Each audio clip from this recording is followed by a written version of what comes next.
Welcome to the debate. పార్టీలు ఎన్నికల బరిలో దిగేటప్పుడు అభ్యర్థుల ఎంపిక పైన చాలా కసరత్తు చేస్తారు. ఆ పార్టీకి సంబంధించినటువంటి ఆ వ్యక్తి బరిలో నిలిపేటప్పుడు వారికి ఉన్నటువంటి గుణగణాలు కావచ్చు, లేదా ప్రజల్లో ఉన్నటువంటి పట్టు, లేదా ఇతని యొక్క గెలుపుకున్నటువంటి అవకాశాలు, ఇతర సామాజిక పరమైనటువంటి సమీకరణలు, ఆ నియోజకవర్గాలను బట్టి, లేదా ఆర్థిక పరమైనటువంటి అంశాలు కొంత వీటన్నిటినీ కూడా ప్రధానంగా చూస్తారు. కానీ ప్రస్తుతం వైసీపీలో ఇప్పటి వరకు 3 జాబితాలు రిలీజ్ చేశారు.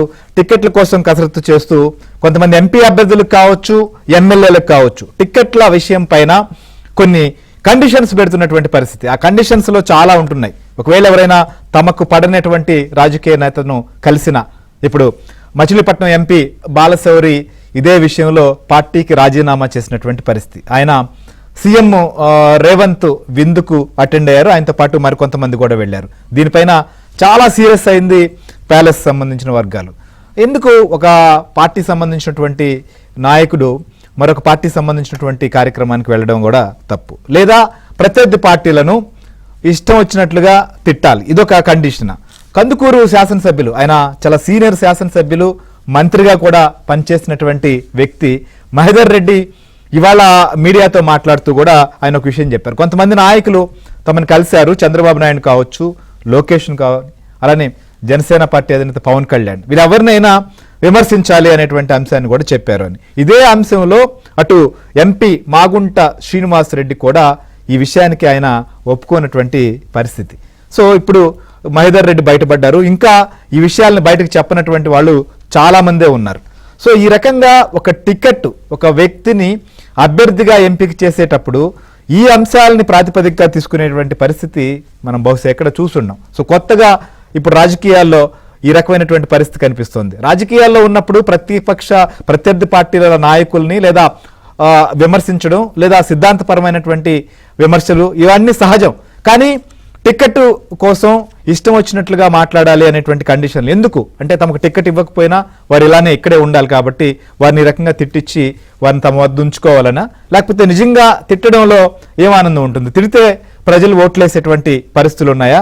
అసలు ఈ తిట్టలేం బాబోయ్ అనేటువంటి పరిస్థితి ఎందుకు వచ్చిందో కూడా మనం డిస్కస్ చేద్దాం. మనతో పాటు Bharatiya Janata party chief spokesperson అయినటువంటి లంకా దినకర్ గారు మనతో పాటు లైవ్లో జాయిన్ అయ్యారు. అలానే తెలుగుదేశం పార్టీ జాతీయ అధికార ప్రతినిధి పట్టాభిరామ్ గారు కూడా మనతో పాటు లైవ్లో ఉన్నారు. జనసేన పార్టీ సంబంధించినటువంటి అధికార ప్రతినిధి కూడా మనతో పాటు జాయిన్ అవుతారు.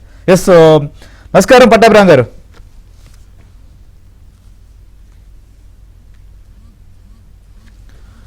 నమస్తే పట్టాభిరామ్ గారు.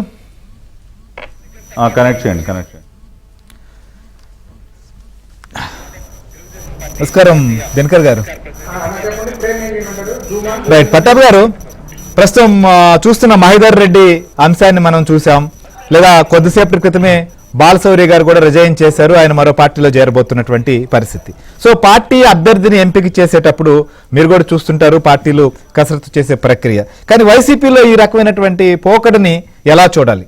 ఇప్పుడు తెలుగుదేశం పార్టీ అధినేత చంద్రబాబు నాయుడునో, ప్రధాన కార్యదర్శి లోకేష్నో, లేకపోతే పవన్ కళ్యాణ్నో, ఇంకొకరినో తిడితే ఇలాంటి తిట్లు, ఇష్టం వచ్చినట్టు మాట్లాడాలు, ఇష్టం వచ్చినట్లు ప్రవర్తించడాలు, ఇవి కూడా ప్రాతిపదికగా తీసుకునేటువంటి పరిస్థితి రావడాన్ని అసలు ఎలా అర్థం చేసుకోవాలి మనం?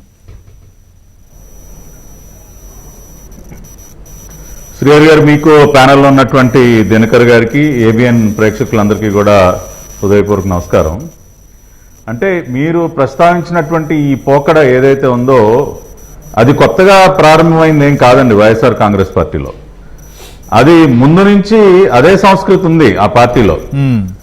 వైఎస్ జగన్మోహన్ రెడ్డి గారికి ఏ మనిషినైనా గుర్తించాలన్నా, ఏ మనిషికి ఏదన్నా పదవి కట్టబెట్టాలన్నా ఆయన చూసేటటువంటి క్రైటీరియా, ఆయన చూసేటటువంటి కొలమానాలు ఏంటంటే, అవతల వాడు ఎంత పెద్ద ఆకురోడి, బూతులు బాగా తిట్టగలడా, రౌడీజం బాగా చేయగలడా, ఇతర పార్టీల నాయకులు ఇళ్ల మీదకి వెళ్ళి దౌర్జన్యాలు చేయగలడా, చితగొట్టగలడా, ఇదే కదా క్రైటీరియా.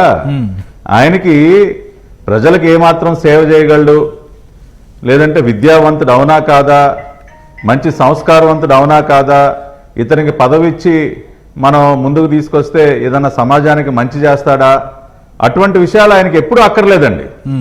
మీరు అంత ఎందుకండి, ఇవాళ జగన్మోహన్ రెడ్డి కేబినెట్ మీరు చూసినట్లయితే ఉదాహరణకి జోగి రమేష్ ఉన్నాడండి. జోగి రమేష్కి ఉన్నటువంటి అర్హత ఏంటి? జోగి రమేష్కి మంత్రి పదవి ఎప్పుడు వచ్చింది? చంద్రబాబు నాయుడు గారి ఇంటిపైన దాడి చేసిన కొంతమంది రౌడీ మోకలను వేసుకొచ్చి చంద్రబాబు నాయుడు గారి ఇంటిపైన దాడి చేసినందుకు గాను నజరానాగా జోగి రమేష్ గారికి మంత్రి పదవి ఇచ్చాడు. అదేవిధంగా బూతులు బాగా తిట్టగలడు కాబట్టి కొడాలి నానికి ఒక 2.5 సంవత్సరాల పాటు ఆయనకి మంత్రి పదవి. అదేవిధంగా వెల్లంపల్లి శ్రీనివాస్ కానీ లేదంటే ఇవాళ మంత్రి రోజా కానీ వీళ్ళందరికీ ఏంటంటే ఉన్నటువంటి క్రైటీరియా అర్హతలు ఏంటి? వీళ్ళ ఉన్న గొప్ప విద్యావంతులా, లేదంటే సంస్కారవంతులా, లేదంటే సమాజానికి మంచి చేయాలన్న ఆలోచనలు కలిగినటువంటి వ్యక్తులా, మంత్రులుగా ఏమన్నా ఒరగబెట్టారా రాష్ట్ర ప్రజలకి? ఏం చేశారు? మంత్రులుగా ఉండి పొద్దున్న లెగిస్తే అసభ్యంగా దూషించడం తప్పితే ఆ మచిలీపట్నంలో కూర్చున్నటువంటి పేరునాని ఏం చేశాడు? 2.5 సంవత్సరాలు మంత్రిగా ఏం సాధించాడు? ఇవాళ ఉన్నటువంటి మంత్రులు ఏం చేస్తా ఉన్నారు? కాబట్టి ఇవాళ కొత్తగా టికెట్ల కేటాయింపులో కూడా మీరు తెలుగుదేశం పార్టీని మరీ ముఖ్యంగా చంద్రబాబు నాయుడు గారిని, లోకేష్ గారిని ఎవరు బాగా తిట్టగలరు వాళ్ళకే టికెట్లు ఇస్తాం, మీరు వెళ్ళి ఒకసారి మీడియా ముందుకెళ్ళి ఒకసారి మాకు తిట్టి చూపించండి. తాడేపల్లి కొంపలో కూర్చున్నటువంటి సైకో ఇవే చూసేది, టీవీ ముందు కూర్చుని ఇదే చూస్తూ ఉంటాడు. అదేదో సినిమాలో ఉన్న స్పైడర్ సినిమాలో విలన్ అని ఊరుకునే అనరు ప్రజలందరూ కూడా. ఈ జగన్ రెడ్డిని చూసినప్పుడల్లా స్పైడర్ సినిమాలో విలనే గుర్తొస్తాడు. ఆ విలన్కి కూడా అంతే కదా, ఎవడ నేడుస్తుంటే ఆ శ్రవణానందంగా ఉంటుంది. ఇవాళ జగన్ రెడ్డికి కూడా అంతే, ఎవరినన్నా బూతులు తిడతా ఉంటే ఈయన గారికి శ్రవణానందం, అబ్బాబ్బాబ్బా ఆహాహా అని చెప్పి ఎంత పరమానందం పొందుతూ ఉంటాడు. కాబట్టి వైఎస్ఆర్ కాంగ్రెస్ పార్టీలో ఈ సంస్కృతి మొదటి నుంచి ఉంది. ఏ రోజు కూడా మీరు అన్నట్టుగా ఇది మొదటి నుంచి ఉంది. కొంతమంది మంత్రుల్ని మనం నాయకులను చూసాం సార్. కానీ ఇప్పుడు ప్రోత్సహించాడు ఎన్నికలకు కదా, ఎలక్షన్స్ కి వెళ్ళేటప్పుడు ఇప్పుడున్నటువంటి పరిస్థితుల్లో వై నాట్ 175 అని చెప్పి ఒకవైపు చెప్తూ ఇలాంటి క్రైటీరియాలని, ఇప్పుడు మహేందర్ రెడ్డే ఉన్నారు, ఆయన సీనియర్ నాయకుడు, ఆయన మంత్రిగా చేసినటువంటి వ్యక్తి, ప్రకాశం జిల్లాలో ఆయన సుదీర్ఘకాలం రాజకీయ ప్రస్థానం చేస్తున్నటువంటి వారు, వీళ్ళందరూ ఈ రకమైనటువంటి విధంగా ప్రవర్తించే పరిస్థితి ఉందా? సిద్ధాంతపరంగా లేకపోతే ప్రతిపక్షాన్ని అక్కడ ఉన్నటువంటి స్థానిక పరిస్థితులకు అనుగుణంగా మాట్లాడచ్చు, తిట్టచ్చు, ఎక్కడి వరకు దానికి పరిమితులు పరిధి ఉంటాయి. కానీ వీళ్ళందరూ ఆ రకంగా చేస్తారా? ఎలక్షన్ టైంలో ఈ క్రైటీరియాలని పరిగణలోకి తీసుకోవడం ఏంటనేది ఇప్పుడు ఆ రకంగా చేయలేని వారు, కొద్దిగా వైసీపీలో సంస్కారం ఉన్నటువంటి నాయకులు వాళ్ళందరూ కూడా వాళ్ళు బయటకు వస్తూ ఉన్నారు. ఇవాళ గతంలో నెల్లూరులో ఆనం రామనారాయణ రెడ్డి గారు దేనికి బయటకు వచ్చారు? ఇదిగో ఇటువంటి సంస్కృతి జీర్ణించుకోలేక. ఇవాళ మహేందర్ రెడ్డి గారు నా వల్ల కాదని ఎందుకు చెప్తా ఉన్నారు? ఇటువంటి వాటికి అటువంటి పనులు చేయలేక. కాబట్టి పార్టీలో అక్కడ ఉన్నటువంటి చాలామంది నాయకులు ఈ సైకో దెబ్బకి, అంటే జగన్మోహన్ రెడ్డి ఏం చెప్తాడంటే మీరు కూడా నాలాగా సైకోలుగా మారిపోయింది, నేను ఒక సైకోని, మీరు కూడా సైకోలుగా మారితేనే నా పార్టీలో స్థానం ఉంటుంది, సైకో కాని వాళ్ళకి ఎవరికి కూడా నా పార్టీలో స్థానం ఉండదు, మనుషులు అన్న వారికి నా పార్టీలో స్థానం ఉండదు, కేవలం సైకోలు మాత్రమే నా పార్టీలో ఉండాలి. అది ఆయన గారి సిద్ధాంతం. ఆ రకంగా సైకోలుగా మారలేనటువంటి వారందరూ వాళ్ళు బయటకు వస్తూ ఉన్నారు. ఇవాళ బందర్ ఎంపీ ఆయన కూడా, బాలశౌరి కూడా, ఆయన కూడా పార్టీకి రాజీనామా చేసినట్టు మనకు తెలుస్తూ ఉంది. కాబట్టి ఇవాళ ఆయనకి ఎన్నికల సమయంలో కూడా, ఇందాక మీరు అడిగినటువంటి ప్రశ్న, ఎన్నికల సమయంలో కూడా ఏంటి సార్ అని అడిగారు, మంచి ప్రశ్న అడిగారు. ఇవాళ జగన్మోహన్ రెడ్డికి ప్రజల దగ్గరికి వెళ్ళి వాళ్ళ చేత మంచి అనిపించుకొని, వాళ్ళ చేత బేష్ అనిపించుకుని ఓట్లు పొందుదామన్న ఆలోచన జగన్మోహన్ రెడ్డికి లేదండి. ఇవాళ జగన్ రెడ్డి రేపు ఎన్నికల్లో ఏ రకంగా విజయం సాధించాలనుకుంటున్నాడు? డబ్బులతో ఓట్లు కొని ఫుల్గా వేల లక్షల కోట్ల రూపాయలు దోచుకున్నాడు. మద్యంలో 1,00,000 కోట్లు, ఇసుకలో 50,000 కోట్లు విచ్చలవిడిగా దోచేశాడు. ఆ డబ్బుతో ఓటుకి 5,000, 10,000 ఇచ్చి కొనేద్దాం, మద్యాన్ని ఏరులై బారిద్దాం. మద్యం కంపెనీలన్నీ మనమే కదా, లిక్కర్ తయారు చేసేది మనమే, ట్రాన్స్పోర్ట్ చేసేది మనమే, అంతా మనమే. నాటుసారా తయారు చేయించేది మనమే, గంజాయి సరఫరా చేసేది మనమే. రేపు ఎన్నికల సమయంలో కూడా చక్కగా నాటుసారా, చీప్ లిక్కర్, గంజాయి విపరీతంగా తోలేసి ప్రజలను ఒక రకమైనటువంటి మైకంలో పెట్టేసి గెలుద్దామా, లేదు అంటే ఓటర్ లిస్టుని తారుమారు చేసేద్దామా, ఓట్లు లేకుండా చేద్దామా? ఇవాళ అదే కదా, ఇవాళ అన్ని రాజకీయ పార్టీలు దేని మీద పోరాడుతున్నాయంటే ఓటర్ లిస్ట్ మ్యానిపులేషన్ మీద. ప్రతిపక్ష పార్టీలకి, ఇతర పార్టీలకు చెందినటువంటి సానుభూతి పరులు ఓట్లు ఉండకూడదు, వాళ్ళ ఓట్లు మనం దొంగ ఫామ్స్ పెట్టి తీసేయాలి, లేదంటే మనకు కావాల్సినటువంటి దొంగ ఓట్లను మనం చేర్చుకోవాలి. కాబట్టి అనైతికమైనటువంటి పనులు చేసి Yes. ఇటువంటి అక్రమాలకి పాల్పడి రేపు ఎన్నికల్లో గెలవాలనుకుంటున్నాడు కానీ Yes. ఇవాళ జగన్ రెడ్డికి కానీ వైసీపీ నాయకులు కానీ చెప్పుకోవడానికి ఏముందండి? ప్రజల దగ్గరికి వెళ్ళి ఏం చెప్పుకుంటారు? No. రాష్ట్రాన్ని దివాలా తీయించాం, 13 లక్షల కోట్ల రూపాయలు మొత్తం కూడా దివాలా, Yes. రాష్ట్రం మొత్తాన్ని దోచేశాం, విచ్చలవిడిగా అవినీతికి పాల్పడ్డాం, గతంలో ఉన్నటువంటి మంచి సంక్షేమ పథకాలన్నింటినీ కూడా రద్దు చేశాం, ప్రజల మీద పన్నులేసి బాధ అవతల బారేశాం. ఇది చెప్పుకుంటాడా? Right. లేదంటే ఎస్సీ ఎస్టీ మైనారిటీ బీసీల పైన విచ్చలవిడిగా దాడులు చేసి Yes. వాళ్ళ ప్రాణాలు బలిగొని వాళ్ళ సవాళ్ళని Right. ఇళ్ళకి పార్సిల్ చేశాం. ఏం చెప్పుకుంటాడు శ్రీహర్ గారు? రేపు అవును. ప్రచారంలో చెప్పుకోవడానికి ఏముంది జగన్ రెడ్డికి? అదే ఇవే కదా చెప్పుకోవడానికి లేదు. చెప్పుకుంటారా? ఇంకొక వైపు కాబట్టి అభ్యర్థులు కూడా ఈ లేదు రకమైనటువంటి కనుక పరిస్థితులు తీసుకొస్తున్నారు. చెప్పుకోవడానికి Right. Yes. చెప్పుకోవడానికి ఒక నిమిషం, చెప్పుకోవడానికి ఏమీ లేదు కనుక ఇటువంటి అక్రమాలకు పాల్పడి రేపు ఎన్నికల్లో గెలవాలనుకుంటున్నటువంటి వ్యక్తి జగన్ రెడ్డి. Yes. రేపు ఆయనకు కావాల్సినటువంటి వ్యక్తులు ఎవరు? రౌడీలు కావాలి, ఫ్యాక్షనిస్టులు కావాలి, ఇటువంటి కిరాయి గోండాలందరూ కూడా కావాలి. ఏది రేపు ఎన్నికల సమయంలో ఎవరు బాగా రౌడీజం చేయగలరు, ఎవరు బాగా బూత్ క్యాప్చరింగ్లు చేయగలరు, ఎవరు బాగా డబ్బు పంచగలరు, Right. ఎవరు మద్యాన్ని ఇంటింటికి డోర్ డెలివరీ చేయగలరు, ఇటువంటి అసాంఘిక శక్తులే కావాలి ఆయనకి. Yes. ఇప్పుడు మొన్న చిత్తూరులో ఒక ఎర్రచందనం స్మగ్లర్ అవును. విజయానంద్ రెడ్డికి టికెట్ ఇచ్చాడు సార్, అవును. ఒక శాండల్వుడ్ స్మగ్లర్ కి టికెట్ ఇచ్చాడు చిత్తూరులో. ఎందుకంటే ఇటువంటి వ్యక్తులే కదా కావాల్సింది. అవును. కాబట్టి అటువంటి వ్యక్తులే వైసీపీ జాబితాలో కనపడతారు. రైట్ రైట్ ఎస్ ఆ రకంగా డిస్కస్ చేద్దాం సార్. ఉండేవాళ్ళు ఆ అభ్యర్థుల పార్టీ పైన బయటకు వస్తారు. మీ బాలశౌరి గారు కూడా ఇంతకు ముందే ట్వీట్ చేశారు, ఆయన జనసేనలోకి కూడా వెళ్ళబోతున్నాం అనేటువంటి అంశాన్ని కూడా అది కూడా మాట్లాడదాం. దినకర్ గారు, అభ్యర్థులకు సంబంధించిన విషయంలో ముఖ్యంగా మీకు తెలుసు, అటు మాగుంట విషయం కావచ్చు, లేకపోతే మహేందర్ రెడ్డి కావచ్చు, వీళ్ళందరూ కూడా మీకు సరే రాజకీయంగా పార్టీల్లో వేరుగా ఉండొచ్చేమో కానీ వాళ్ళు ఎలాంటి వ్యక్తులు, వాళ్ళ పరిస్థితి ఏంటో కూడా మీ అందరికీ తెలుసు. సో వీరికి వచ్చేటప్పటికి టికెట్ల విషయంలో కండిషన్స్ అంటే కేవలం వీళ్ళని వద్దనుకునే దానికి ఇలాంటి చేస్తున్నారు, లేకపోతే నిజంగా ఆ రకంగా చేస్తే అది ఒక క్రైటీరియాగా ఈ రకంగా ప్రతిపక్షాలని విమర్శించడం లేదా ఇష్టానుసారంగా మాట్లాడడం, ముందుగా మాట్లాడించడం ఏంటి అసలు ఇదంతా కూడా? భారతీయ జనతా పార్టీ లీడర్గా మీరు ఎలా చూస్తున్నారు దీన్ని? ఇవాళ జరుగుతున్నటువంటి రాజకీయ పరిణామాల్లో రెండు రకాల అంశాలు, రెండు రకాల పార్శ్వాలు.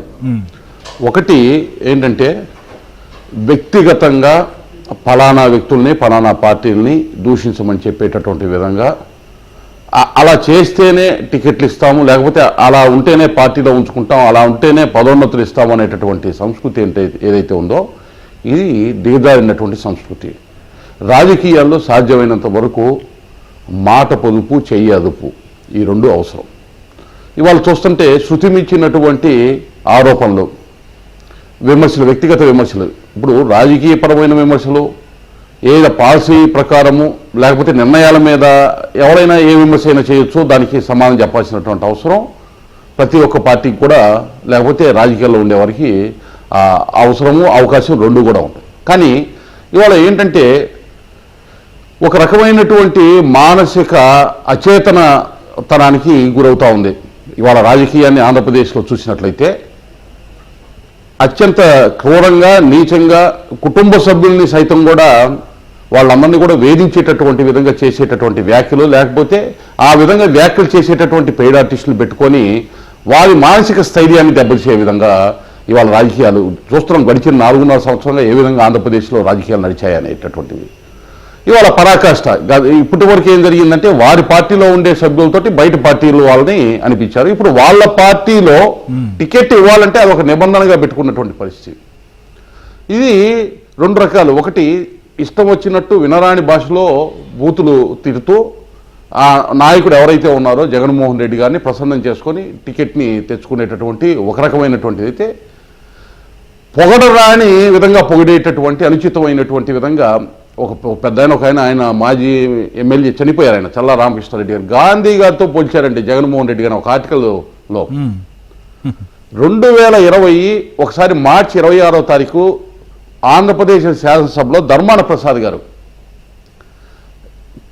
కోర్టు నుంచి ప్రతిరోజు రాజ్యాంగ ఉల్లంఘనల మీద ఈ ప్రభుత్వం తీసుకునే నిర్ణయాల మీద చీత్కారాలు ఎదురుతూ వందల కొద్ది జీవోల్ని కానీ నిర్ణయాల్ని కానీ తప్పు పట్టేటటువంటి సమయంలోనే శాసనసభలో ధర్మాన ప్రసాద్ గారు ఆ రోజు ఎమ్మెల్యేగా ఉన్నారు.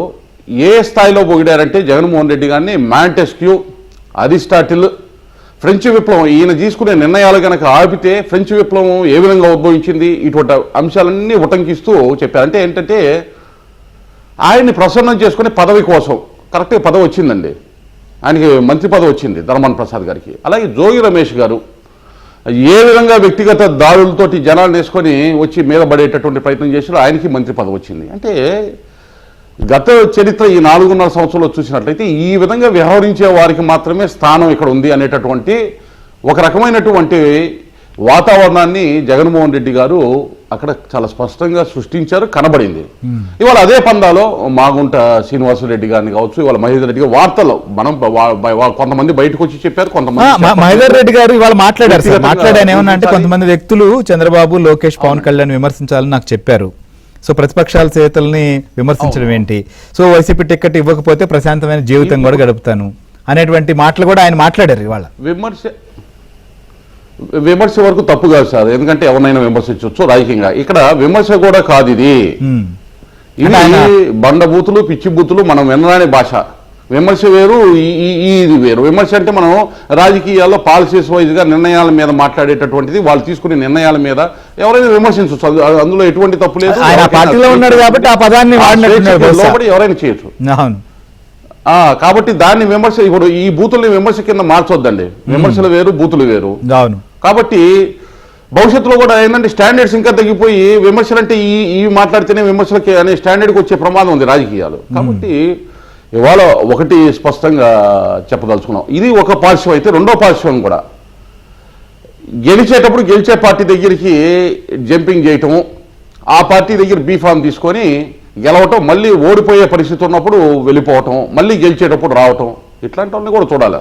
కేవలం మీరు ఎందుకంటే రాజకీయ పరంగా ఏ పార్టీ అయినా కావచ్చు, ఆ పార్టీలో ఎదిగినటువంటి వాళ్ళని, ఆ పార్టీలో కష్టపడినటువంటి వాళ్ళని చివరి నిమిషంలో ఇట్లాంటి జంపింగ్లో వచ్చినటువంటి వాళ్ళు ఎగరేసుకుపోయేటటువంటి పరిస్థితి కూడా ఉత్పన్నం కాకూడదు.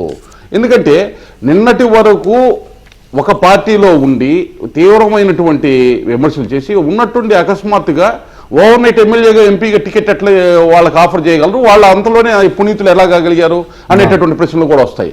కాబట్టి కనీసం ఒక పార్టీలో ఒక 4 సంవత్సరాలు 5 సంవత్సరాలు ఒక పార్టీలో పనిచేసిన తర్వాత వాళ్ళకి సంబంధించినటువంటి అదర్వైజ్ ఏ పార్టీ అయినా కావచ్చు, ఆ పార్టీ కార్యకర్తలు కానీ ఆ పార్టీలో ఎదుగుదలలో ఉండాల్సినటువంటి నాయకులకు కూడా నష్టం కలిగేటటువంటి ప్రభావం ఇది ఆ పార్టీ ఈ పార్టీ కాదు, గతంలో ఉన్నటువంటి అనుభవాల దృష్ట్యా కూడా నేను చెబుతున్నాను.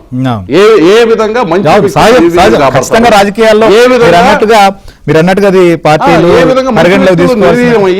బాగోడిన వ్యక్తులకు ఏ విధంగా చేయటం వల్ల ఆ పార్టీలో కూడా ఏ విధంగా నష్టాలు జరుగుతాయి, లేకపోతే ఆ వ్యక్తులు ఏ విధంగా నష్టపోతారు, ఆ కుటుంబాలు ఏ విధంగా నష్టపోతాయి అనేది కూడా నాయకులు గమనంలో ఉంచుకోవాలి. అవును సార్. ఇంకొక అంశం అంటే ఒంగోలు పాయింట్ ఆఫ్ వ్యూలో మీకు అక్కడ స్థానికంగా ఉన్న పరిస్థితులు కూడా బాగా తెలుసు కాబట్టి ఏంటి అసలు మాగుంట ఎపిసోడ్ కావచ్చు, మహేందర్ రెడ్డి కావచ్చు, ఇంకోవైపు బాలినేని, అలానే సుధాకర్ బాబు, ఈ అంశాలు ఎందుకు అంత హాట్ టాపిక్ అవుతున్నాయి? అసలు మాగుంటను కావచ్చు, సుధాకర్ బాబు ఇవాళ అసలు జరిగినటువంటి నిన్న అక్కడ పరిచయ వేదిక చెప్తే అసలు వీళ్ళు రానటువంటి పరిస్థితి, అసలు ఆ పార్టీలోనే ఉన్నారు కానీ అసలు వాళ్ళు దూరంగా ఉన్నారు. అసలు శ్రీనివాసరెడ్డి అయితే హైదరాబాద్లో ఉంటున్నటువంటి పరిస్థితి. ఇక్కడ 2 అంశాలండి. మాగుంట గారు కానీ అలాగే బాలినేని శ్రీనివాసరెడ్డి గారు కానీ వ్యక్తిగతంగా నాకు మాగుంట గారితో బాగా చనువు ఉంది. బాలినేని గారికి ఒక ముఖ పరిచయం, ఒక రకమైనటువంటి పాజిటివ్, ఏది వ్యక్తిగతంగా పాజిటివ్ అట్మాస్ఫియర్లో ఉండేటటువంటి రిలేషనే. మహేందర్ రెడ్డి గారి దగ్గరకు వచ్చేప్పటికి ఒక గౌరవప్రదమైనటువంటి ఒక పెద్ద మనిషి, గతంలో ఇండిపెండెంట్గా వాళ్ళ ఫాదర్ టీడీపీ బాగా రామారావు గారు ఉన్నప్పుడు కూడా గెలిచినటువంటి కుటుంబం, ఆయన అనేక దఫాలు ఎమ్మెల్యేగా, మంత్రిగా సుదీర్ఘ రాజకీయ అనుభవం ఉన్నటువంటి ఒక ఏ గ్రేడ్లో జిల్లాలో ఉండేటటువంటి ఒక ప్రముఖ రాజకీయ నాయకుడు మహేందర్ రెడ్డి గారు. ఇది వాస్తవం. అయితే ఒకటి మాగుంట గారు వచ్చేటప్పటికి 30 సంవత్సరాలు వాళ్ళ కుటుంబం కానీ వారు కానీ ఎంపీగా వివిధ పార్టీల్లో సేవలు చేశారు. కానీ వాస్తవానికి నాకున్నటువంటి పర్సనల్ ఫీలింగ్ ఆ పార్లమెంటు పరిధిలో జరగాల్సినంత అభివృద్ధికి సంబంధించిన ప్రాజెక్టు ఒకటి కూడా తెచ్చిన దాఖలాలు లేవు. అది స్పష్టమైనటువంటి మైనస్ పాయింట్. అయితే వ్యక్తిగతంగా వచ్చేటప్పటికి సౌమ్యుడు అనేటటువంటి పేరు, మంచి స్నేహశీలిగా ఉండేటటువంటి వ్యక్తి. ఈ 2 అంశాలు కాంట్రడిక్షన్ ఉంది ఇక్కడ, ఈ 2 అంశాల్లో. అయితే అతన్ని బయటకు వచ్చి బహిరంగ బూతులు తిట్టి ఆ వ్యక్తిని తోలనాడమంటే ఆ విధంగా వ్యవహరించే వ్యక్తి అయితే మటుకు మాగుంట శ్రీనివాసరెడ్డి గారు ఆ విధమైనటువంటి కుటుంబం నుంచి ఆయన రాలేదు. బాలినేని వాసు గారు కూడా రాజకీయంగా సుదీర్ఘంగా ఆయనతో ప్రత్యర్థిగా మేము పనిచేశాం. మాగుంట గారితో పనిచేసాము, అనుకూలంగా ప్రత్యర్థిగా రెండు చేశాము. ఇందులో ప్రత్యర్థిగా మేము చేసినప్పటికి కూడా ఎప్పుడు కూడా వ్యక్తిగత వైరాలకి తీసే విధంగా రాజకీయాలు ఎప్పుడూ నడపలేదు. సరే, ఆరోపణలు లేకపోతే ఈ ముఖ్యంగా ఈ 19వ సంవత్సరం నుంచి 24 మధ్య ఒంగోలులో జరిగినటువంటి వివిధ రకాల ఆరోపణలు వాటికి సంబంధించి గతంలో లేని ఇబ్బంది బాలినేని శ్రీనివాసరెడ్డి గారికి కూడా ఇప్పుడు ఉన్నమాట వాస్తవం. అయితే ఆయన కూడా ఏ రోజు కూడా పరుషంగా వ్యక్తిగతంగా టార్గెట్ చేస్తా మాట్లాడేటటువంటి వ్యక్తి కాదు అనేటటువంటిది గత చరిత్ర. ఇటువంటి వ్యక్తులందరినీ కూడా సరే రాజకీయంగా వాళ్ళు సరిగా చేశారా లేదా లేకపోతే వాళ్ళు ఫెయిల్యూర్ ఈ ప్రజాక్షేత్రంలో మాట్లాడతాం, ఆ విధంగా ఏ విమర్శ చేయాలో ఆ విమర్శ చేస్తాం. వ్యక్తిగతంగా వచ్చేటప్పటికి వ్యక్తిగతంగా టార్గెట్ చేసి మాట్లాడాల్సినటువంటి వ్యక్తులు అయితే మాత్రం కాదు. ఒకటి సుబ్బారావు గుప్తా వ్యవహారం దగ్గరలో మటుకి బాలినేని శ్రీనివాసరావు రెడ్డి గారికి వాళ్ళ అనుచరులు కానీ లేకపోతే వారి కుటుంబ సభ్యులకు సంబంధించి వ్యవహరించిన తీరు వల్ల మటుకి చాలా ఒక నెగిటివ్ ప్రతికూలమైనటువంటి వాతావరణము ఆయన మీద కూడా ఈ పీరియడ్లో వచ్చింది. ఇన్ని రకాల ఈ అంశాలన్నీ కూడా ఒక వ్యక్తి గురించి మాట్లాడాలంటే పాజిటివ్ నేను మాట్లాడేటప్పుడు రాజకీయ విమర్శ చేసేటప్పుడు రాజకీయ విమర్శ, వ్యక్తిగా అతనికి ఉన్నటువంటి గుణగణాలను బట్టి మాట్లాడేటటువంటి విధంగా మనం బేరీ చేసుకోవాలి. కాబట్టి వీళ్ళందరినీ వ్యక్తిగతంగా ఎవరినో టార్గెట్ చేసి వ్యక్తిగతంగా ఏదైనా పార్టీ నీచంగా మాట్లాడే భాషతో మాట్లాడించేటటువంటి ప్రయత్నం చేస్తే వాళ్ళది చేయరు అని అనుకుంటున్నాను. దాని వరకు నేను అయితే చూడాలి భవిష్యత్తులో ఎవరు ఏ విధంగా వ్యవహరిస్తారు ఏంటి అనేది అక్కడ స్థానికంగా రాజకీయ పరమైనటువంటి అంశాల్లో మట్టికి కొత్త ఒరవడి అవసరము, కొత్త వ్యక్తులు అవసరం అనేటటువంటి పరిస్థితి స్పష్టంగా ఒంగోలు పార్లమెంట్ ఖచ్చితంగా మీరు అన్నట్టుగా ఒంగోలు పార్లమెంట్ పరిధిలో కావచ్చు, మనం నెల్లూరు కావచ్చు, ఈ ప్రాంతాల్లో కూడా ముఖ్యంగా టికెట్ల విషయంలో ఈ క్రైటీరియాలన్నీ కూడా ప్రధానంగా తీసుకుని వస్తున్నటువంటి పరిస్థితులు మనకు కనిపిస్తున్నాయి. అసలు అభ్యర్థుల ఎంపిక సంబంధించిన విషయంలో ఈ రకమైనటువంటి కండిషన్స్, డిపాజిట్స్ కానీ లేదా ప్రత్యర్థి పార్టీ నేతల్ని తీవ్రంగా దూషించాలి, లేకపోతే తామేం చెప్తే దానికి తలోపేటువంటి పరిస్థితులు, ఇవన్నిటినీ క్రైటీరియా తీసుకుని ఇప్పటి వరకు జాబితాలు ఇచ్చాయి. అయినప్పటికీ కూడా తిరుగుబాటు కానీ వ్యతిరేకత మొదలవుతూనే ఉంది. ఒక్కో ఎంపీను అధినేత చంద్రబాబు నాయుడు అలానే జనసేన అధినేత పవన్ కళ్యాణ్ ఉండవల్లిలోని ప్రస్తుతం భేటీ అయ్యారు. సో ఉండవల్లి నివాసంలో తొలిసారిగా ఈ భేటీ జరుగుతోంది.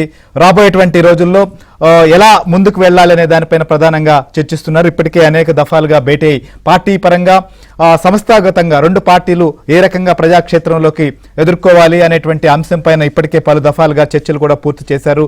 ఇంకొక వైపు రెండు పార్టీల వైపు కూడా కొంతమంది నాయకులు వస్తున్నటువంటి నేపథ్యం, ఇంకొక వైపు సంక్రాంతి తర్వాత ఎలక్షన్లలో పోటీ చేసే వారికి సంబంధించినటువంటి జాబితాలపైన కసరత్తు జరుగుతుండడం, వీటన్నిటి నేపథ్యంలో ఇవాళ చంద్రబాబు నాయుడు పవన్ కళ్యాణ్ భేటీ సంబంధించి కూడా చాలా ఆసక్తి నెలకొన్నటువంటి పరిస్థితి. సో ఈ భేటీకి సంబంధించినటువంటి మరింత అప్డేట్ కూడా మాకు అందించేందుకు మా ఏపీ బ్యూరో చీఫ్ రామారావు కూడా లైవ్ లో సిద్ధంగా ఉన్నారు. రామారావు, చెప్పండి, ఏంటి ఈ భేటీకి సంబంధించినటువంటి ప్రధాన ఉద్దేశం ఏంటి?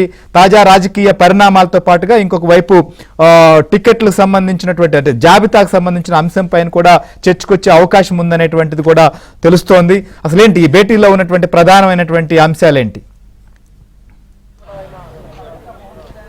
శ్రీహరి, కొద్దిసేపటి క్రితమే జనసేన అధినేత పవన్ కళ్యాణ్ ఉండవల్లిలో ఉన్న చంద్రబాబు నివాసానికి వచ్చారు. వీళ్ళిద్దరి మధ్య కూడా ఈరోజు డిన్నర్ భేటీ జరగబోతుంది.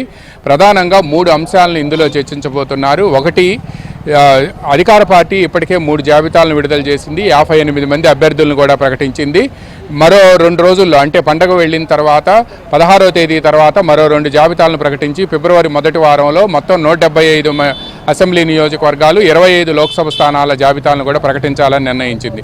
ఈ నేపథ్యంలోనే ఇటు జనసేన కానీ అటు తెలుగుదేశం నుంచి కానీ నేతల దగ్గర నుంచి సెకండ్ లైన్ లీడర్స్ దగ్గర నుంచి కూడా తీవ్ర ఒత్తిడి వస్తుంది. జాబితాలు మనం కూడా ప్రకటించి ప్రజాక్షేత్రంలోకి వెళ్ళాలి అని చెప్పి ఇరు పార్టీల పొత్తు, సీట్ల సర్దుబాటుకు సంబంధించి ప్రజల్లోకి క్షేత్రస్థాయికి వెళ్ళిన తర్వాత ఇప్పుడు ఏదైతే ఫేవర్గా ఉందో క్షేత్రస్థాయిలో అట్మాస్ఫియర్, దాన్ని మనం క్యాష్ చేసుకోవాలి అని చెప్పి కూడా నిర్ణయించుకున్నారు. ఇప్పటికే దాదాపుగా 6 రౌండ్లు చర్చలు జరిగినాయి ఇద్దరి మధ్య. ఈ చర్చలు జరిగిన తర్వాత ఇప్పుడు అభ్యర్థులకు సంబంధించి కానీ లేకపోతే సీట్ల సర్దుబాటుకు సంబంధించి కానీ ఏ స్థానాల్లో ఎవరెవరు పోటీ చేయాలనే అంశం మీద కూడా ప్రధానంగా ఈరోజు భేటీలో చర్చ జరగబోతుంది. దాదాపుగా 7:30కి ఇక్కడికి వచ్చిన పవన్ కళ్యాణ్ దాదాపుగా ఈరోజు రాత్రి 11 గంటల వరకు కూడా చంద్రబాబుతో మాట్లాడే అవకాశం ఉంది. డిన్నరు ఆ తర్వాత కూడా మాట్లాడే అవకాశం ఉంది.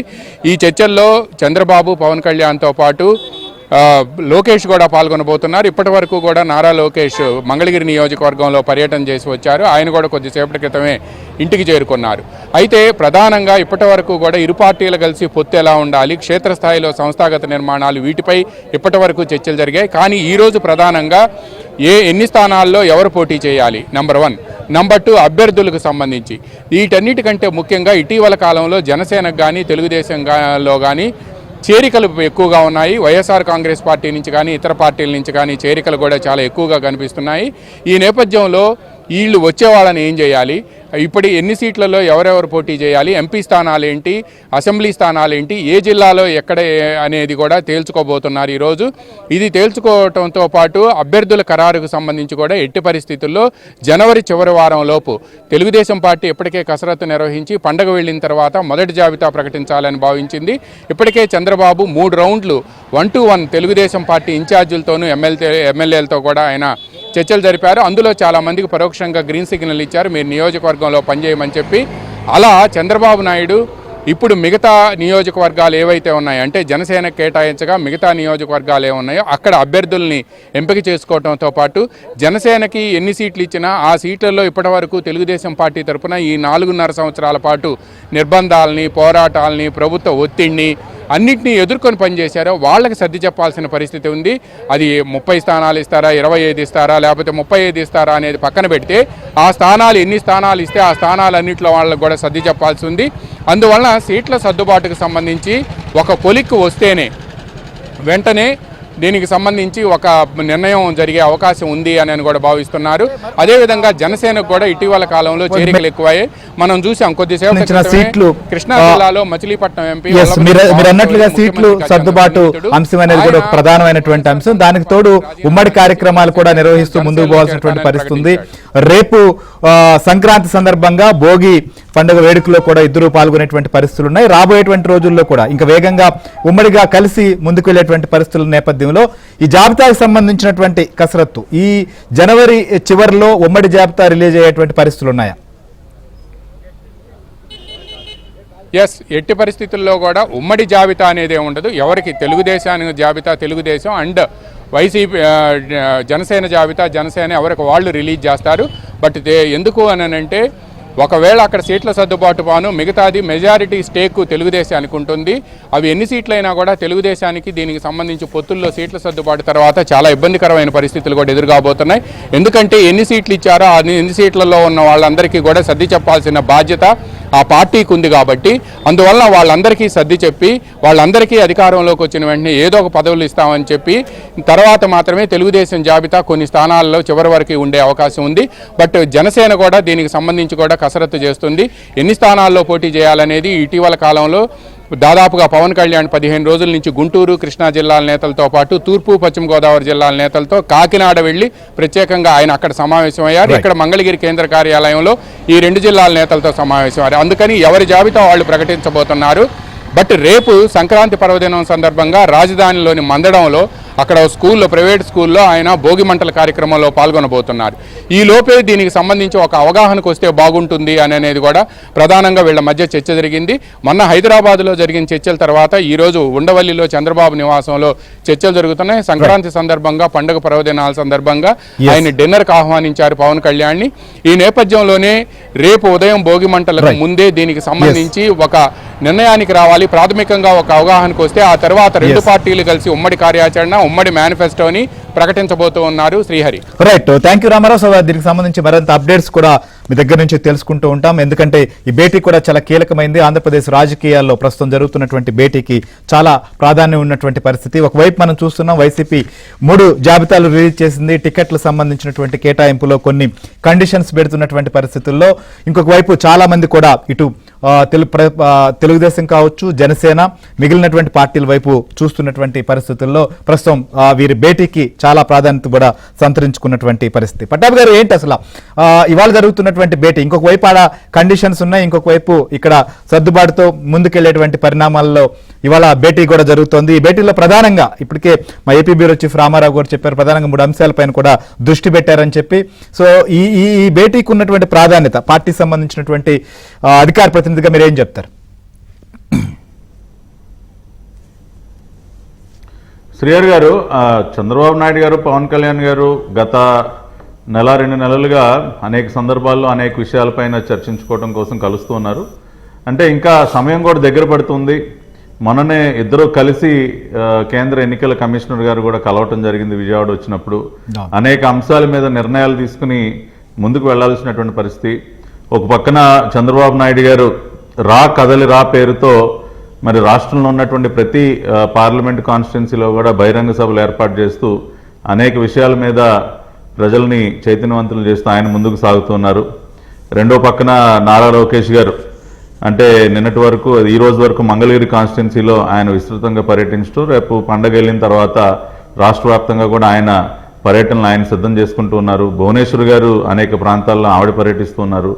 కాబట్టి పొలిటికల్ యాక్టివిటీ ఎందుకంటే వచ్చే నెల ఏ సమయంలో అయినా కూడా నోటిఫికేషన్ కూడా వచ్చేటటువంటి అవకాశం ఉంది. కాబట్టి అనేక అంశాలు, అది సీట్ల సర్దుబాటు కానివ్వండి, రెండు పార్టీలు ఎక్కడెక్కడ ఎవరెవరు ఏ సీట్లలో పోటీ చేయాలన్న అంశం మీద కానివ్వండి, మరీ ముఖ్యంగా మేనిఫెస్టో ఏదైతే ఉందో, మరి సూపర్ 6 ఆల్రెడీ తెలుగుదేశం పార్టీ విడుదల చేసి బాబు షూరిటీ భవిష్యత్తుకు గ్యారంటీ పేరుతో ఇంటింటికి వెళ్ళి ఒక కార్యక్రమాన్ని మేము విస్తృతంగా చేపడుతూ ఉన్నాం.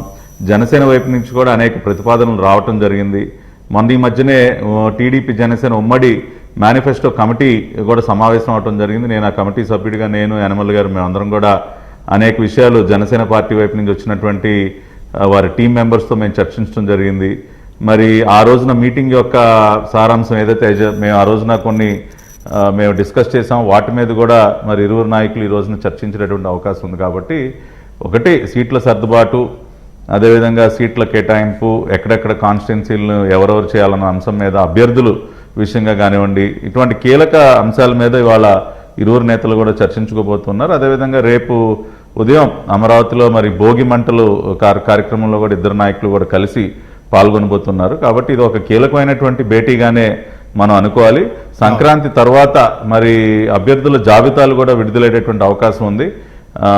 ఒక 2-3 దఫాలుగా అభ్యర్థుల్ని ఫైనలైజ్ చేసి రెండు పార్టీలు ఆ జాబితాలు కూడా విడుదల చేసే అవకాశం ఉంటుంది. కాబట్టి ఇది ఒక కీలకమైనటువంటి మీటింగ్ గానే మనం పరిగణించాల్సినటువంటి అవసరం ఉంది శ్రీహరి గారు. అవును, ఎందుకంటే చాలా మంది నాయకులు ఈ కండిషన్స్ తట్టుకోలేక కావచ్చు, లేదా క్షేత్రస్థాయిలో ఉన్నటువంటి పరిణామాల నేపథ్యంలో పార్టీలో చేరేందుకు కూడా రావడం, ఇవన్నీ కూడా మనం చూస్తున్నటువంటి నేపథ్యం. కాబట్టి అంటే ఇక్కడ శ్రీహరి గారు ఒక విషయం అండి, ఇప్పుడు ఇందాక నుంచి మనం మాట్లాడుకుంటున్నటువంటి అంశం ఏదైతే ఉందో, అంటే ఈ తిట్ల పురాణాలు ఇవన్నీ, ఇప్పుడు ఈ రోజున ఒక లైవ్ ఎగ్జాంపుల్, ఉదయం షర్మిల గారు చంద్రబాబు నాయుడు గారి నివాసానికి వచ్చారండి.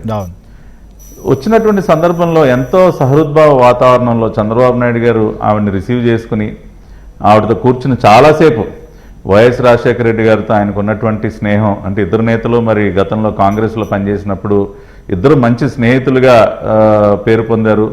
దాదాపు 4-5 సంవత్సరాల పాటు కలిసి ప్రయాణం చేశారు. ఆ తర్వాత చంద్రబాబు నాయుడు గారు టీడీపీలో ఉన్న, వైఎస్ రాజశేఖర రెడ్డి గారు కాంగ్రెస్ పార్టీలో ఉన్న, అంటే కొన్ని అంశాల మీద ఇద్దరు కూడా పోరాడారు. కానీ వ్యక్తిగతంగా ఎప్పుడు కూడా ఒకరిపైన ఒకరు దూషణల పర్వం మనం ఎప్పుడు కూడా చూడలేదు. అంటే ఒక ఇష్యూస్ బేస్డ్గా ఉండేది, ఇష్యూ బేస్డ్గానే ఫైట్ చేయటం అనేది ఉండేది. కాబట్టి ఆ సంస్కృతి వాళ్ళ లేకుండా పోయింది. ఇవాళ షర్మిల గారు బయటకు వచ్చి ఆవిడే స్వయంగా చెప్పారు, చాలా మంచి అట్మాస్ఫియర్ లో జరిగింది. ఎందుకంటే అటువంటి వాతావరణం ఉండాలండి. ఇప్పుడు రాజకీయాలలో ప్రత్యర్థులు ఉండొచ్చు కానీ శత్రువులు ఉండకూడదండి. శత్రుత్వాలు ఎనిమీస్. అవును, ఎవరికి ఏది శాశ్వతం కాదు, ఎవరికి ఏ స్థానం. ఆ సంస్కృతి, అవును, ఆ సంస్కృతి అవసరం ఇవాళ. ఇప్పుడు నేషనల్ లెవెల్లో కానీ స్టేట్ లెవెల్లో కానీ that kind of an atmosphere is required. అంతేగాని ఇప్పుడు రెండు పార్టీల్లో ఉన్నంత మాత్రాన ఒకళ్ళ మొక్కలు అసలు చూసుకోకుండా అసలు ఏదో కత్తులు చూసుకోవటం ఇదేం పద్ధతి అండి అసలు? అదే జగన్మోహన్ రెడ్డి గారు పార్టీ వాళ్ళ పార్టీలో ఉన్నటువంటి నాయకుల్లో చూడాల్సింది కూడా అదే చూస్తా ఉన్నారు. అలాంటి పరిస్థితి ఉంటే ఈ రకమైనటువంటి కండిషన్స్ ఉండవు కదా సార్. ఈ రకమైనటువంటి మీరు అన్నారు చూడండి, మంత్రుల జాబితా కావచ్చు. అదే ఇప్పుడు ఇంకో ఎగ్జాంపుల్ కూడా నేను చెప్పి ముగిస్తాను. మొన్న మధ్య జరిగినటువంటి ఎగ్జాంపుల్, ఇప్పుడు మా పార్టీ ఎంపీ కేసినేని నాని, ఆయన వైఎస్ఆర్ కాంగ్రెస్ పార్టీలో వెళ్ళాడు. ఆయన ఇప్పుడు ఆయన పైన, అంటే ఆయన విషయంగా పార్టీ కొంత కఠినంగా ఉండటానికి గల ముఖ్య కారణం ఏంటంటే, తిరువూరు నియోజకవర్గంలో సభ జరుగుతున్నటువంటి తరుణంలో ఒక దళిత నాయకుడిని సేవల దత్ అనేటటువంటి ఒక దళిత నాయకుడిని మా పార్టీ ఇన్ఛార్జిని పట్టుకొని నువ్వు ఒక పూజకి పనికిరాని పువ్వురా నువ్వు యూజ్లెస్ ఫలో అని మీడియా ముందు ఒక దళిత నాయకుడిని తిడితే పార్టీ ఉపేక్షిస్తుందండి? ఒక దళితుడిని అంత ఘోరంగా, అంత అవమానకర రీతిలో, అంత అసభ్యంగా దూషిస్తే పార్టీ చూస్తూ కూర్చుంటుందా? చంద్రబాబు నాయుడు గారు ఆగ్రహం వ్యక్తం చేశారు, కఠినంగా చూస్తూ కూర్చోలేదు. అక్కడ కండువా కప్పుకోకపోయినా మీరు చూస్తూ కూర్చోలా, అక్కడ ఆయన కండువా కప్పుకోకపోయినా ఇప్పుడు కానీ జగన్మోహన్ రెడ్డి గారికి ముద్దొచ్చేసాడు ఈయన. ఈ రకంగా కాదండి. ఇక్కడ మీరు పాయింట్ గమనించాల్సింది ఏంటంటే శ్రీహరి గారు, ఒక దళితుడిని అంత అసభ్యంగా తిట్టినటువంటి ఒక వ్యక్తి, కేసినేని నాని ఆ వ్యక్తి జగన్ రెడ్డి గారికి ముద్దొచ్చాడు. ఇక్కడ కూడా అదే క్రైటీరియా, ఆయనకి ఇష్టమైన క్రైటీరియా. అబ్బా ఎంత బాగా తిట్టావయ్యా ఒక దళిత నాయకుడిని, భలే తిట్టావయ్యా నువ్వు, వచ్చే తొందరగా వచ్చే తాడేపల్లి ప్యాలెస్కి వచ్చే, నాకు నీలాంటి వాళ్ళే కావాలి. ఇక్కడ నేను చేసే పని కూడా అదే కదా. దళితుల్ని చిత్తగొడతా ఉంటాను, దళితుల్ని చంపి పార్సిల్ చేస్తా ఉంటాను. దళితులంటే అసలు నాకు లెక్కే లేదు. నువ్వు కూడా అసలు నా వేవ్ లెంత్కి సరిపోయావా, నువ్వు భలే తిట్టావా దళిత నాయకుడిని, వచ్చాయని చెప్పి కండువా కప్పాడు. కాబట్టి ఈ రకంగా ఇటువంటి వేవ్ లెంత్లు మ్యాచ్ అయ్యేటువంటి వ్యక్తులందరూ ఆయన ఏరుకోరు తెచ్చుకుంటాడు.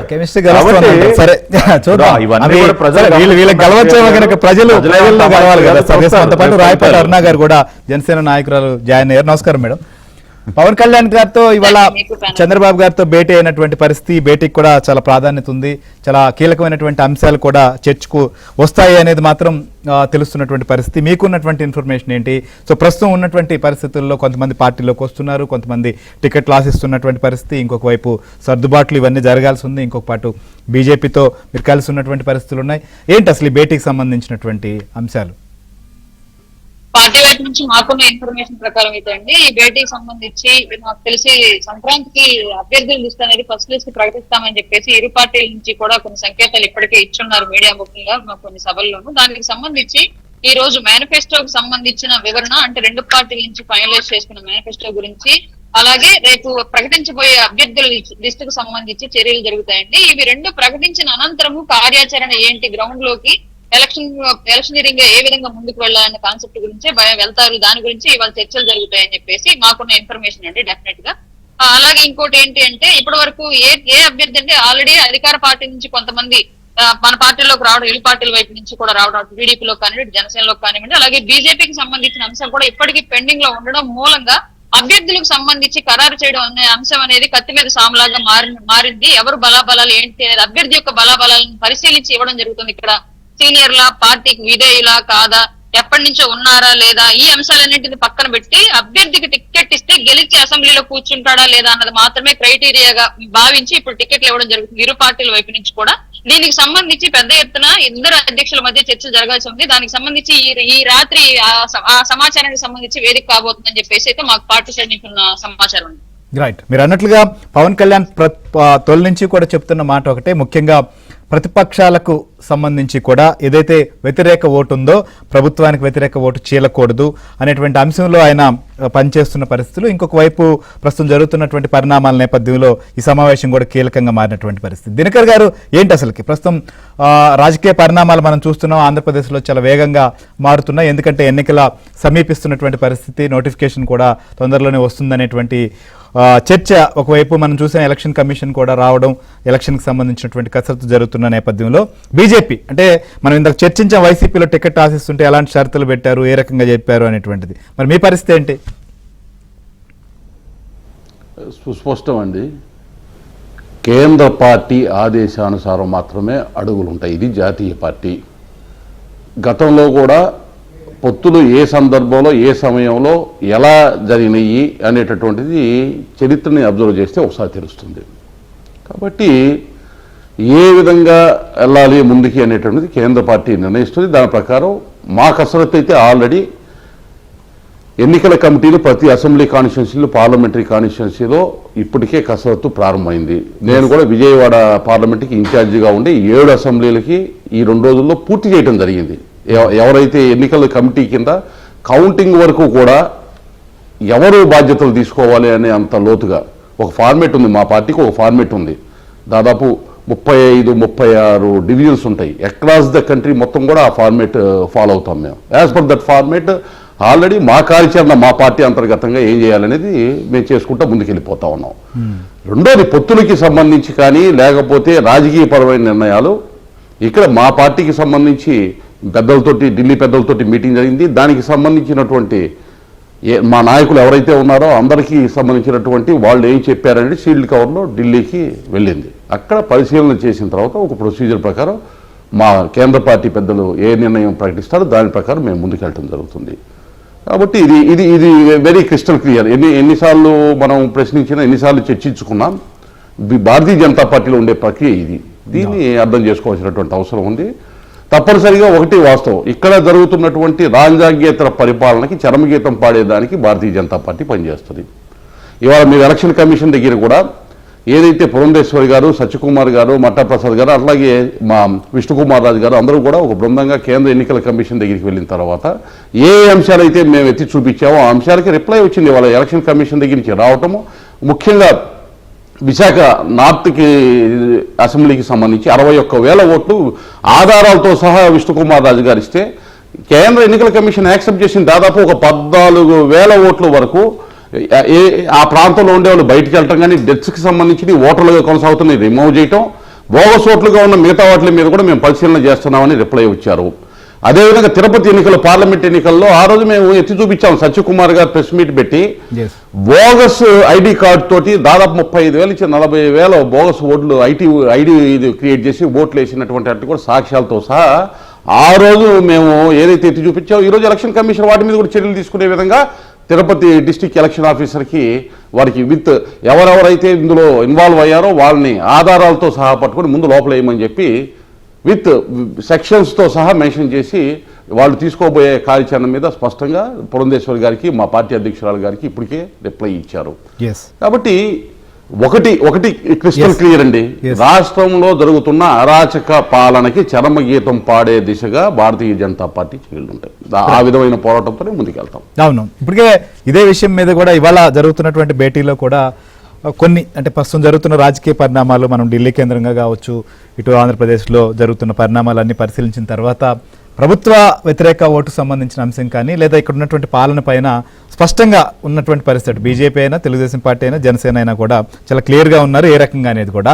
సో ఇంకొక వైపు తిట్టలేనటువంటి వాళ్ళు, నోరు లేనటువంటి వాళ్ళు, పార్టీ కోసమో లేదా నాయకుడిని నమ్ముకున్నటువంటి వాళ్ళకి అక్కడ పరిస్థితి ఏందనేది అర్థం కానటువంటి సిచ్యువేషన్ నెలకొంది. ఫైనల్గా పట్టాభి గారు ఏం చెప్తారు? తిట్టలేని వాళ్ళకు పోటీలోంచి తప్పుకోవటమేనా వైసీపీలో, ఇంకేమైనా మార్గం ఉందా వాళ్ళకి ఏమన్నా?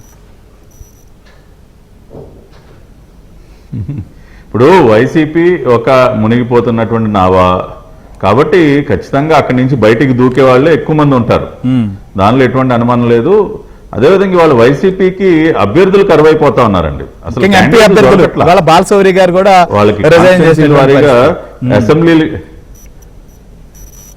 బాలశౌరి గారు బయటకు వచ్చారు. ఇప్పుడు ఒంగోలు విషయానికి వస్తే ఆ తిరుపతి ఆ చంద్రగిరికి సంబంధించినటువంటి ఆ చెవిరెడ్డిని తీసుకొచ్చి ఇక్కడ ఒంగోలు నుంచి పోటీ చేయించాలని చూస్తా ఉన్నారు. అంత కర్మ ఏం పట్టిందండి? మీకు అసలు ఒంగోలు జిల్లాలో అసలు లోకల్ గా ఉన్నటువంటి క్యాండిడేట్లు ఎవరు లేరా? ఆల్రెడీ అక్కడ చెవిరెడ్డి కొడుక్కి చంద్రగిరి కాన్స్టిట్యున్సీ సీట్ ఖరారు చేశారు. మళ్ళీ ఇప్పుడు అతను తీసుకొచ్చి ఒంగోలు ఎంపీగా పోటీ చేయించాలనుకుంటా ఉన్నారు. అదేవిధంగా బొత్స ఫ్యామిలీకి 5 టికెట్లు, విశాఖ ఎంపీగా పోటీ చేయడానికి బొత్స ఝాన్సీ గారు తప్పితే ఇంకెవరు కనపడలేదా? ఇప్పుడు ఎంవివి సత్యనారాయణ ఆయన తప్పుకున్నాడు ఏదో అసెంబ్లీకి అంటా ఉన్నారు. ఇప్పుడు వైజాగ్ ఎంపీగా పోటీ చేయడానికి ఆ జిల్లా వాళ్ళు ఎవరు లేరా?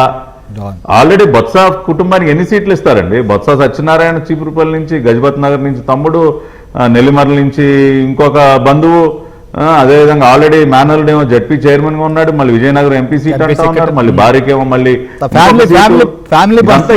దేనికి ఉత్పన్నమైందంటే క్యాండిడేట్లు దొరకట్లా.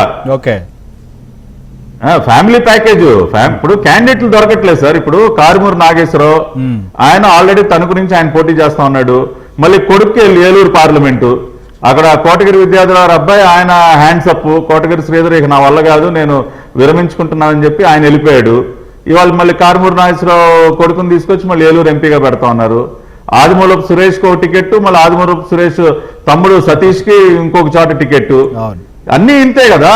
సో ఓవరాల్ గా ఏంటంటే అసలు వైసీపీ క్యాండిడేట్స్ కరువు అవుతా ఉన్నారు ఇవాళ. అందుకనే ఒకే ఫ్యామిలీకి చెందినటువంటి 4-5 క్యాండిడేట్లు దొరక్క ఫ్యామిలీ ప్యాకేజీలు ఇచ్చి ఈ రకంగా పోటీ చేయిస్తా ఉన్నాడు. కాబట్టి ఇంకా కూడా వైసీపీ పార్టీ నుంచి బయటికి దూకే వాళ్ళే మనం ఎక్కువ చూస్తూ ఉంటాం. కాకపోతే ఒకటండి, ఒక్కరికి టీడీపీలోనో జనసేనలోనో స్థానం ఉంటుంది. ఇప్పుడు అక్కడి నుంచి దూకే ప్రయత్నంలో ఉన్న ప్రతి ఒక్కరికి ఇక్కడ అవకాశాలు ఉంటాయని మాత్రం నేను చెప్పట్లేదు సార్ శ్రీహర్ గారు. మేము 100 సార్లు చెప్తా ఉన్నాం, అక్కడి నుంచి బయటకు వచ్చే ప్రతి వారిని మేమేమి ఆలింగనం చేసుకోపోవట్లేదు. నిజంగా ఏదన్నా కొద్దిగా అర్హత కలిగినటువంటి వ్యక్తులు, ఏదో కొద్దిగా ఏదో ప్రజలకు ఉపయోగపడతారు వీళ్ళు, అవినీతి మరకలేనటువంటి వ్యక్తులు, అటువంటి వారు ఎవరన్నా ఉంటే ఏదన్నా ఆలోచిస్తాం. కానీ అక్కడ 5 సంవత్సరాల పాటు అక్కడ కూర్చుని మా కార్యకర్తలను వేధించి, మా కార్యకర్తలపైన కేసులు పెట్టించి, మా కార్యకర్తలను తన్నించి ఇన్ని రకాలుగా చేసినటువంటి వారు, అవినీతి బురదలో కూరుకున్న వాళ్ళని ఆ బ్యాగేజ్ మాకెందుకండి. కాబట్టి మేము కూడా చాలా సెలెక్టివ్ గానే ఉంటాం. మాకు అవసరం లేదు కూడా, యాక్చువల్ గా మాకు అవసరంలా. మాకు ప్రతి కాన్స్టిట్యున్సీలో కూడా అభ్యర్థులు ఉన్నారు, పోటీ పడతా ఉన్నారు. ప్రతి కాన్స్టిట్యున్సీకి 7-8 మంది పోటీ పడతా ఉన్నారు. మళ్ళీ ఈ బ్యాగేజ్ మాకెందుకు? కాబట్టి we will be very selective అండి. ఆ విషయం కూడా నేను స్పష్టంగా చెప్తున్నా. దినకర్ గారు ఏంటి ఫైనల్ గా సో టికెట్ల అంశం మీద మనం చేస్తున్నప్పుడు ఇంకోవైపు పట్టాభి గారు కూడా చాలా క్లియర్ గా చెప్పారు. సో ఎవరైతే ప్రజాసేవ చేస్తున్నటువంటి వాళ్ళు కొంత వారికి ఉన్నటువంటి పేరు లేదా వారికి ఉన్న బ్యాక్గ్రౌండ్ ఇలాంటి వాటిని పరిగణలోకి తీసుకునే పరిస్థితి ఉందే తప్ప అక్కడ లాంటి కండిషన్లు కాదు అనేది. ఏమండి 1982 నుంచి రాజకీయాలు దగ్గరగా చూస్తున్నాం చిన్న వయసు నుంచి. ఎందుకంటే మా తండ్రి కానీ మా మేనమావ కానీ అందరూ రాజకీయాల్లో మొదటి నుంచి ఉన్నటువంటి వ్యక్తులుగా పదే ఒంగోలు అనే పేరు వస్తుంది. కాబట్టి ఒక విషయం చెప్తా. 1985లో నాకు తెలిసి, అంటే 82 నుంచే నాకు యాక్టివ్గా తెలుగుదేశం పార్టీ ఆవిర్భావం తర్వాత నాకు రాజకీయాల మీద అవగాహన. 85లో నుంచి నేను ఈ రోజు వరకు చూస్తున్నా 2019 వరకు ఒంగోలు పార్లమెంటుకి తల్లి ప్రేమ ఉండేటటువంటి నాయకుడు, ఏ పార్టీ అయినా కానీ తల్లి ప్రేమ ఉండేటటువంటి నాయకుడు, సవితల్లి ప్రేమ బయట నుంచి తీసుకొచ్చి పెడతారు. ఒక్క ప్రాజెక్టు పూర్తి కాదు. ఒక్క ప్రాజెక్టు ఈ రోజు కూడా పార్లమెంటు పరిధిలో ఒక్కటి కూడా ఒక పార్లమెంటేరియన్ గా ఏ పార్టీ వాళ్ళు ఉన్నా కానీ ఒక్క ప్రాజెక్టు కూడా. ఇప్పుడు మళ్ళీ చెవిరెడ్డి భాస్కర్ రెడ్డి, ఇప్పుడు వీళ్ళందరినీ తీసుకొని ఒకటి బ్యాగేజ్ వాళ్ళ పార్టీలకు కాదండి, ఆయా పార్లమెంటరీ కాన్స్టిట్యూన్సీలకి బ్యాగేజ్ అయిపోతున్నారు వీళ్ళందరూ. అది ఏ పార్టీ అయినా, నేను ఈ పార్టీ ఆ పార్టీ అని చెప్పట్లేదు. కాబట్టి ముందు అది కూడా గమనంలోకి తీసుకోవాలి. ఈసారి ఇటువంటి వాయిస్ కూడా బయటకు వస్తుంది, ఇటువంటి అంశాలను కూడా ఎండగట్టడం జరుగుతుంది. ఎందుకంటే ఒక విషయం చెప్తున్నాను, ఒంగోలు పార్లమెంటు పరిధిలో ఒంగోలు దొనకొండ రైల్వే లైన్ ఎన్ని సంవత్సరాలకి అయింది అది శాంక్షన్ అయ్యి, ఎందుకని అది కంప్లీట్ కాదు? ఒంగోలు పడమర బైపాస్ రోడ్డు ఎందుకు పూర్తి కాదు? ఒంగోలు నుంచి మీరు దగ్గరలో కనిగిరి నింజు ఎందుకు పూర్తి కాదు? దొనకొండ ఇండస్ట్రియల్ కారిడార్ ఎందుకు పూర్తి కాదు? ఇవన్నీ కూడా కేంద్ర ప్రభుత్వ పరిధిలో ఉండి కేంద్ర ప్రభుత్వం అనుసంధానం చేసుకొని చేయగలిగేటటువంటి అంశాలు ఇన్ని ఉన్నా కానీ ఏ ఒక్కటి కూడా పూర్తి కాదు. వెలుగొండ ప్రాజెక్టు పూర్తి కాదు. గుళ్ళకమ్మ ప్రాజెక్టుకి గేటు కొట్టుకుపోతే మాట్లాడేవాళ్ళు లేడు. పశ్చిమ ప్రాంతం, వెనకబడిన ప్రాంతం మార్కాపురం జిల్లా అయ్యాలంటే దమ్ము ధైర్యం లేదు వీళ్ళకి. వచ్చి బయటకు వచ్చి ఈ జిల్లా చేయాలని చెప్పే దమ్ము ధైర్యం కూడా లేదు. ఇటువంటి వాళ్ళందరూ ప్రజాప్రతినిధులు. ఎందుకుంటది తల్లి ప్రేమ? ఎందుకుంటది? బయట నుంచి వచ్చిన వాళ్ళు వీళ్ళందరూ ఈ ప్రాంతాన్ని కేవలం రాజకీయ అవసరాల కోసం పబ్బం గడుపుకోవడానికి వాళ్ళ ప్రోటోకాల్స్ కు వాడుకునేటటువంటి పరిస్థితే కానీ ఆ ప్రాంతం అభివృద్ధి కోసం ఎవరు పనిచేయలేదు. పార్టీలు కూడా అవి కూడా గమనంలోకి తీసుకోవచ్చు. మీరు అన్నట్లుగా రాజకీయంలోకి వచ్చి వాళ్ళు ఏదో వ్యాపారాలు లేకపోతే ఏదో ఒక పదవిలో ఉండాలనేటువంటి కాంక్షతోనూ వచ్చేటువంటి వాళ్ళతో, స్థానికులు కాకుండా వచ్చేటువంటి వాళ్ళతో పెద్ద ఆ ప్రాంతాల్లో పరిస్థితులు కానీ అక్కడ ఉన్నటువంటి ఉన్నటువంటి ప్రజలతో వారికి ఏమీ పేగుబంధం ఉండదు సహజంగా కూడా. దీనివల్ల కూడా కొన్ని చోట్ల కొన్ని ఇబ్బందులు ఎదురవుతున్నాయి. చూద్దాం పార్టీలు ఈసారి ఏ రకంగా నిర్ణయాలు తీసుకుంటాయి అనేది కూడా. మొత్తానికి ఒకవైపు పవన్ కళ్యాణ్, ఇంకొక వైపు తెలుగుదేశం పార్టీ అధినేత చంద్రబాబు నాయుడు భేటీ ఒక కీలకమైనటువంటి అంశం అయింది. ఇంకోవైపు 4వ జాబితా అని వైసీపీ చెప్తున్న నేపథ్యంలో అక్కడ ఉన్నటువంటి నాయకులు మాత్రం బయటకు వస్తున్నటువంటి పరిస్థితులు మనం చూస్తున్నాం. మహేందర్ రెడ్డి కావచ్చు, ఇవాళ బాలశౌరి గారు కావచ్చు. So thank you very much అండి డిబేట్లో పాల్గొన్నటువంటి పట్టాభిరామ్ గారు, అలానే దినకర్ గారు.